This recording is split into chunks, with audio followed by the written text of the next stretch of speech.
All right, I want to talk a little bit about fashion in the 1990s, particularly the fact that it was very wrought with,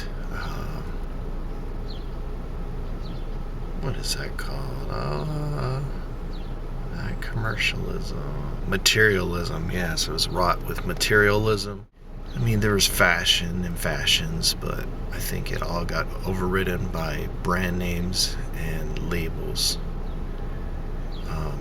That's what I think. Whereas you could just, override the person that's very well dressed, came up with like an idea, they've got it all matching, everything fitting, clean looking, nice and tight. But if you bust out like a brand name and you can see that logo or label on there, the people will be like, oh, well, this guy knows how to dress, or this lady knows how to dress.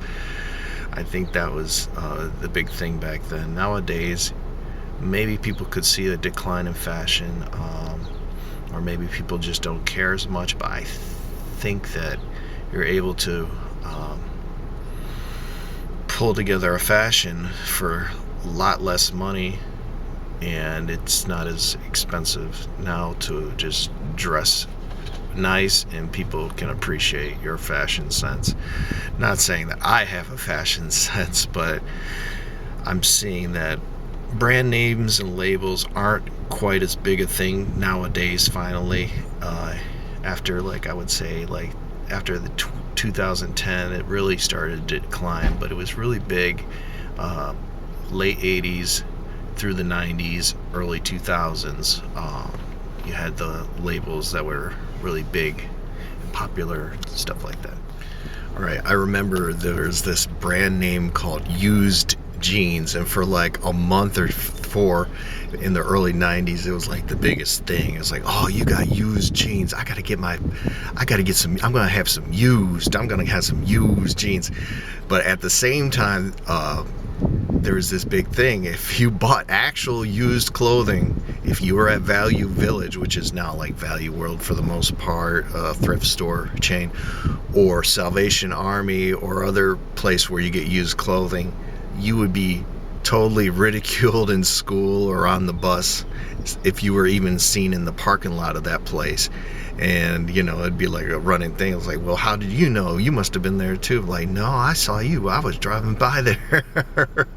So it's like, if you have used clothing or somebody finds out, it's like, oh no, it's ridiculous. I mean, there was an episode of The Simpsons where Marge found at like a discount store a very fancy dress, and it was like a label, so she got accepted into like this higher society. And this was like from the 90s too, this episode, and then she had to keep altering it to make it look like a new outfit from that designer. But eventually people caught on, and it was just kind of funny, because I think that's really how it was in the 90s. People were so materialistic with that stuff. It's like, why? Like in the 70s, you guys didn't do all that. It didn't seem like it. But I mean, yeah, they had brand names and there was a little bit of it, but it just didn't seem like as bad. It's like if you dress nice, but I guess everybody dressed kind of like whatever.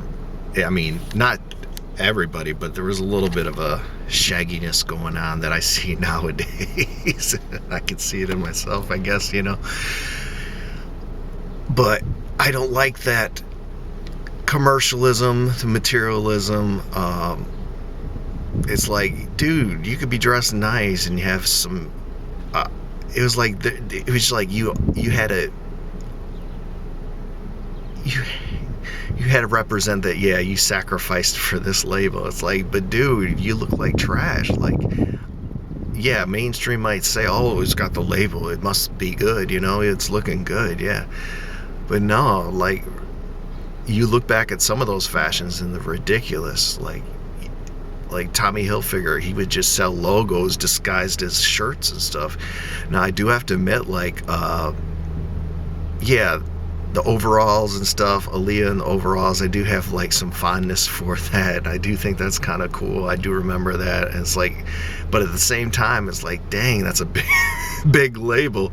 But I don't know, maybe because it was Aaliyah wearing it, that was a different story. But like, you ain't Aaliyah, you know, you look ridiculous. You're just a freaking walking billboard for Tommy Hilfiger.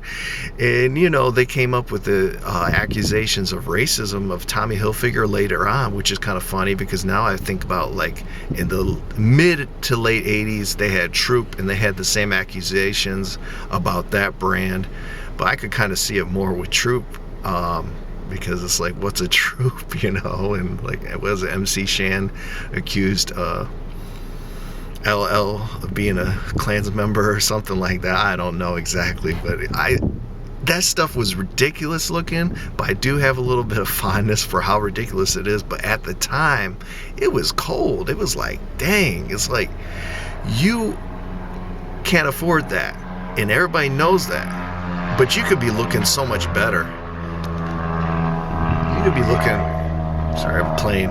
You could be looking 10 times better, but like, it gets overridden because like, oh, that's a label, that's a brand name. It's like, most people got out of that stuff starting in the 2000s, but you know, you had like Coogee and stuff. So some brand names back in the 90s that I remember are like one that was stable, that wasn't like up or down, but it was like kind of in the middle, but it'll definitely get you somewhere, was Nike. You know, I remember people had Nike stickers on the back of their little cars in high school. It's like, what the hell? It's like, I'm a Nike boy. It's like, dude, you're okay, cool, you know, I guess, but yeah, I feel like I couldn't really,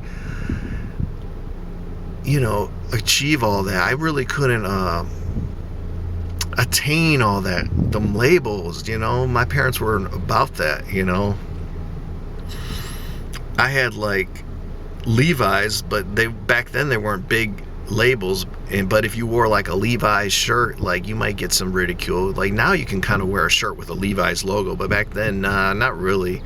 I remember like late 80s for a second Jordache was popular, but come the 90s, if you like wore Jordache, like you were square.